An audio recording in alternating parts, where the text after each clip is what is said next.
예, 인사학에 대한 글을 한번 읽어보겠습니다.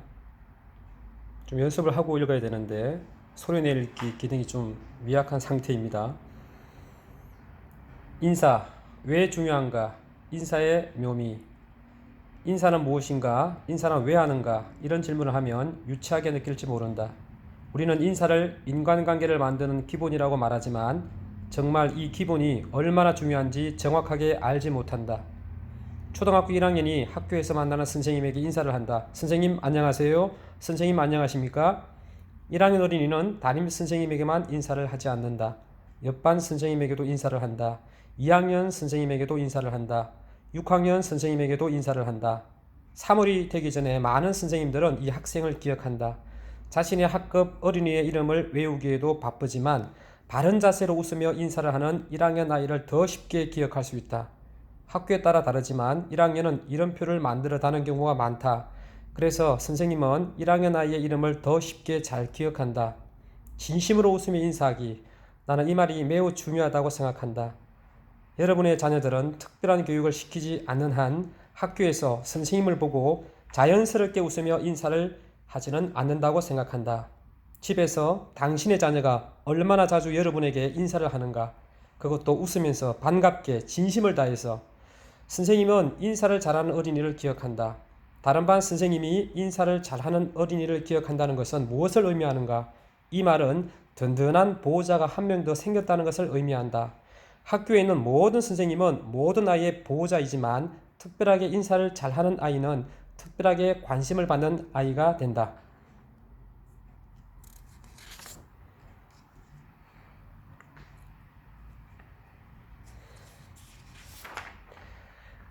나는 지금까지 인사를 잘하는 어린이가 바른 길을 벗어나는 사례를 본 적이 없다.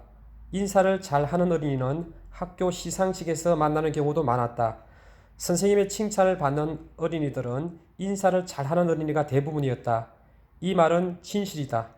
그래서 인사를 잘하는 어린이로 만드는 것이 입학 전에 해야 할 중요한 사명이다. 인사는 선생님에게 칭찬받고 선생님의 관심을 받는다는 면에서도 참 좋은 생활 습관이자 언어 습관이지만 친구들과의 관계를 만드는 데도 결정적인 힘이 된다. 4차 산업혁명 시대, 인공지능의 시대에도 학교가 유용한 교육 공간으로 인정받는 이유 중의 한 가지는 학교가 집단 생활을 하는 곳이기 때문이다. 사회적 관계 역량과 협력적 인성의 역량은 인공지능 시대에도 필요하기 때문이다. 1955년에 고시된 제1차 국어과 교육과정 1학년 교육 목표를 보자. 1학년의 지도 목표는 안정감을 가지고 학교의 집단 생활을 할 수 있도록 말하기 듣기에 언어 경험을 확충시키는 동시에 이것을 기반으로 하여 읽기 쓰기의 기초적인 습관, 태도, 기능을 길러 나가는 데 있다. 1955년에도 집단 생활의 중요성을 강조했었다. 관심을 가질 만한 용어가 하나 있는데 안정감이다.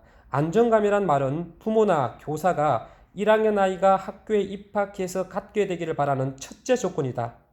아이가 입학을 해서 안정감을 느낀다면 얼마나 좋겠는가. 1955년에도 정부는 아이가 안정성을 갖도록 말하기와 듣기 교육을 강조했다. 이러한 관점은 2015년에 개정된 국어과 교육과정도 다르지 않다. 취학 전에 국어 경험을 발전시켜 일상생활과 학습에 필요한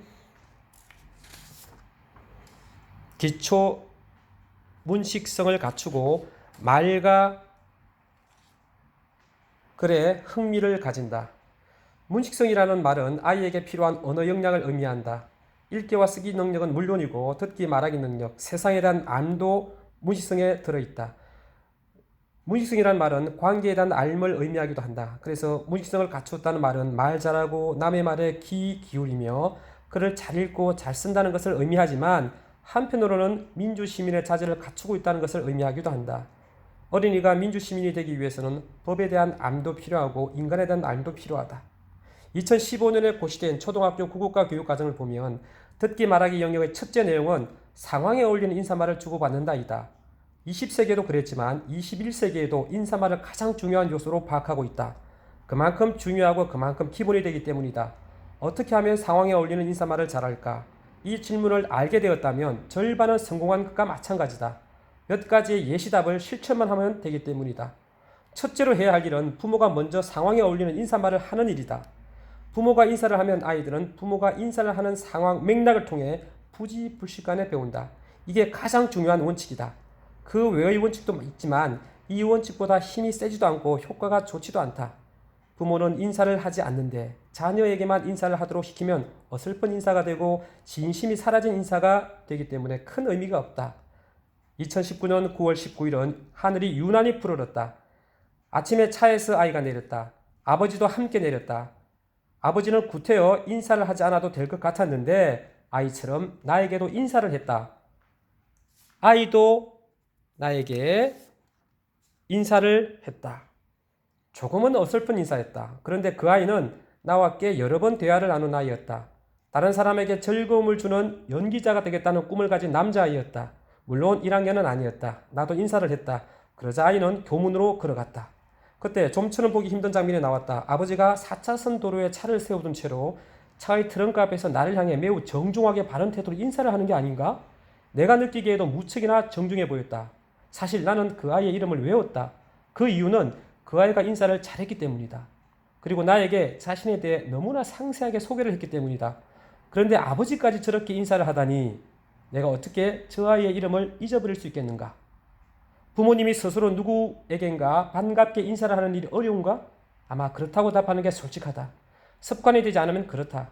국가 수준의 교육과정에 인사하기를 1학년이 배워야 할 핵심 내용으로 다루고 있는 것도 어떻게 보면 실천하기 힘들고 실천하기 어렵기 때문일지도 모른다. 아파트에 사는 사람은 크게 두 부류로 나눌 수 있다. 사람을 보면 인사를 하는 사람과 인사를 하지 않는 사람. 여러분도 다 인정하리라 생각하는데 시골 동네에 가면 나이 든 분들이 먼저 인사를 하는 경우가 많다. 그분들이 외롭기 때문에 그럴까? 그분들은 아는 사람에게 인사를 하는 것이 평생 몸에 배었기 때문이다. 그게 어른들이 누군가를 알아보고 인사를 하는 이유라고 생각한다. 아파트에서 만나는 사람이나 동네 빌라에서 만나는 사람이나 시골 옆집에서 만나는 사람이나 모두 다 이웃이다. 이웃에게는 서로 인사를 하는 것이 바람직하다. 인간은 사회적인 존재이기 때문에 인사를 통해서 더 가까워진다.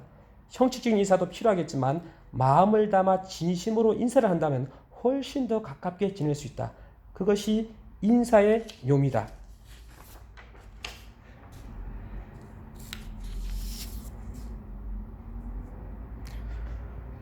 음식점에서 식사를 하고 나가는 가족을 본 적이 있다. 어머니는 그냥 나갔는데 아버지가 음식점 주인에게 깍듯이 인사를 했다. 단골인지는 알 수 없었지만 아버지는 예의를 갖추고 진심으로 음식을 맛있게 먹었다는 인사를 하는 것처럼 보였다. 거기까지는 있을 법했다. 그런데 그 다음에 한 명의 남자 어린이가 아버지가 문을 향해 가는 순간 아버지와 거의 같은 자세로 음식점 주인을 향해 고개를 숙이며 인사를 했다. 그 아이의 인사말은 간단했다. 맛있게 잘 먹었습니다. 안녕히 계세요. 내 아이가 인사를 잘한다면 부모는 아이의 입학 후에 걱정할 일이 없다. 이 말은 과장된 말이 아니다. 인사를 진심으로 잘하는 어린이는 진심 어린 누군가의 관심과 사랑을 받게 된다. 그걸 명심해야 한다. 이제부터라도 상황에 맞는 인사말을 잘하도록 준비해야 하지 않을까? 아직 출판되지 않은 글인데요. 급하게 좀 읽어봤습니다. 여러분, 인사하기의 위대한 힘, 여러분 믿으셔야 됩니다. 그리고 실천하시면 됩니다. 누가 먼저 실천하는 거죠? 내가 먼저, 여러분이 먼저 실천하는 겁니다. 이웃에게 우리 이웃을 만나면 안녕하세요 정도에서 멈추지 말고 조금 더 알기 위한 노력도 필요한 거예요. 그러려면 관심을 가져야 되겠죠. 기억도 해야 됩니다. 때로는 메모도 필요해요. 여러분, 그런 작은 실천이 여러분의 자녀를 힘있는 어린이로 만들어줍니다.